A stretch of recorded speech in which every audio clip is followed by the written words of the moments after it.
Ko'rishingiz xiralashdi, ko'ruv davomida sizga katarakta diagnozi qo'yildi.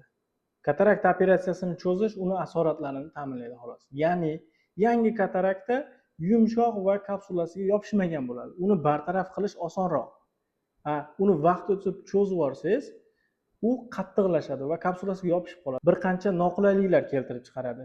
Yana ham o'tkazib yuborsangiz, u ishib, ko'zni ichida bosim hosil qilib, og'riq beradi. Unda majbur kelasiz.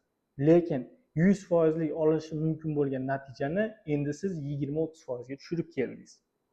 Shuning uchun qanaqadir aferistlar, qanaqadir internetdagi operatsiyasiz davolaydigan siro ko'z tomchilariga ishonib 7-8 million pulingizni bekordan berib yubormang. Katarakta operatsiyasini butun dunyodagi yechimi uni sun'iy gavharga almashtirib qo'yish. Bu Amerika Oftalmologiya akademiyasini 13 tomli kitobining bitta tomi to'liq katarakta operatsiyasiga bag'ishlangan.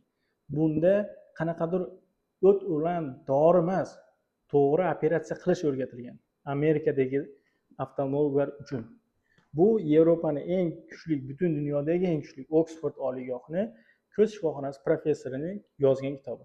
Oftalmologlar orasida eng kuchli kitob. Buni 4 oy mobaynida o'zbek va rus tiliga tarjima qilib, kitob qilib terib chiqqanman va hozirda juda ham ko'p vrachlarimiz uchun eng katta qo'llanma hisoblanadi. Bunda ham qanaqadir dorilar emas, to'g'ri operatsiya qilish o'rgatilgan.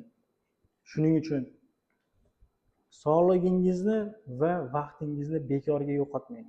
Pastda manzillar qoldiraman. Keling, ko'ruvlardan o'ting va birgalikda kataraktani butunlay bartaraf etamiz.